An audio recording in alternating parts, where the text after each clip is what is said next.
What's up, y'all? Welcome back to the channel. It's been a minute since I've had any kind of news video or discussion video, but there's a lot to cover today. I'm just going to jump straight into it. This was from yesterday, about 3 o'clock. The Rangers picked up Jose Leclerc's 2023 club option. I don't actually know how much it was for, but I think it was pretty similar to what he was getting paid in 2022, so nothing too crazy there. But I'm glad they got him back. You know, he can hopefully return to form. But that was the first big piece of news yesterday. Next was them declining Cole Calhoun's 2023 club option. Obviously, his season was not too great. A bit disappointing. I thought they had signed him to like a 2-year deal or 3-year deal or something. I could be misremembering that. Maybe it had the multiple club options, but yeah, Cole Calhoun gone, Jose Leclerc here to stay, and then the big news at the end of the day yesterday was Jake Odorizzi being exchanged for Colby Allard, but not just Jake Odorizzi. They sent over Jake Odorizzi and $10 million, which will basically pay most of his contract. I think it leaves him with about $2 million left. So pretty hard to say no to that deal. Allard did not end up panning out. He got a lot of chances to start, but didn't quite get to the place they thought he was going to be. So Odorizzi will be a long relief bullpen option or a potential fifth, even fourth starter, depending on how things go, and we'll get into that in just a minute. But this this is all today. So the Rangers have dropped like 6 or 7 players in the last 24 hours, roughly. And, you know, who's to say more stuff doesn't happen today? This is just what they're saying has been done today. So starting at the top, Andy Ibanez, no longer a Texas Ranger, unfortunately. I thought he had a lot of potential, but I think it ultimately just ended up not working out. You know, they have Duran at third, Josh Young at third, all kinds of options. Infield is pretty tight. You know, Nathaniel Lowe's got first base lockdown. Obviously, second and shortstop are not to be questioned for the next decade, right? So it doesn't leave Andy with many places to go, but I'll definitely miss him personally.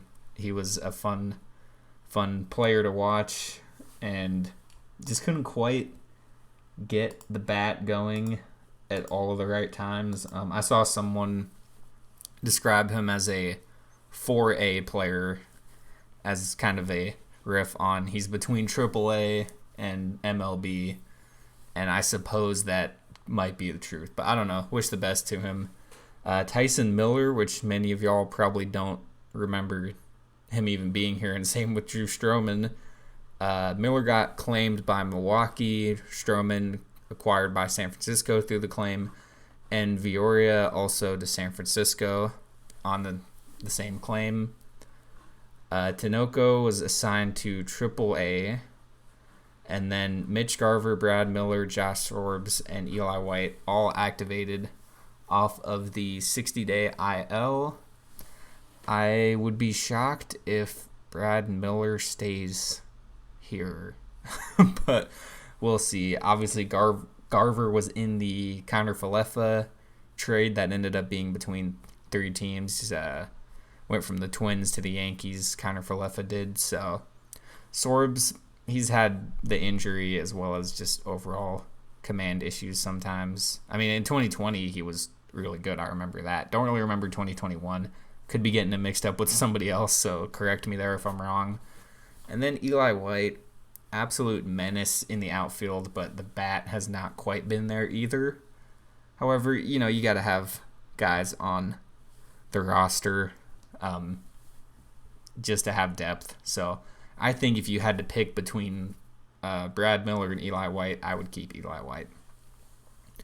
And lastly today, Nick Solak traded to Cincinnati just for cash.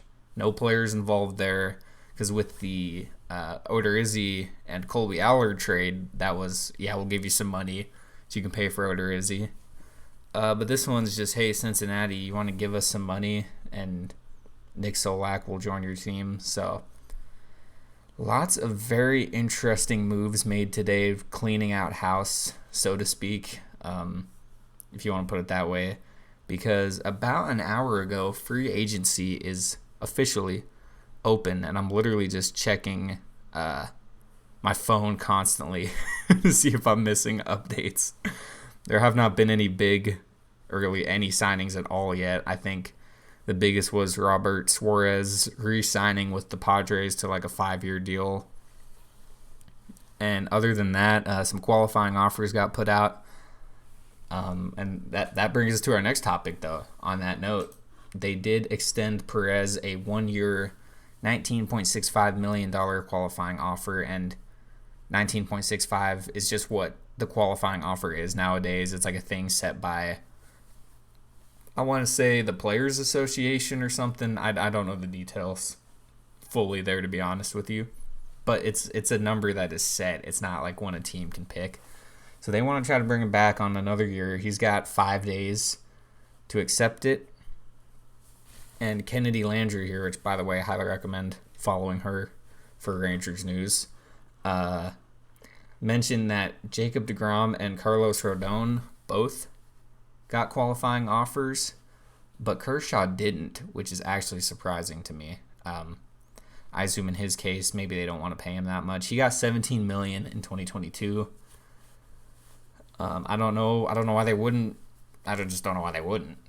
So that's an interesting one. Hopefully that means Kershaw's finally ready to leave LA. I thought since he didn't leave last year, like that's it. He's just going to become a lifetime Dodger. But I don't know. The door is maybe open now.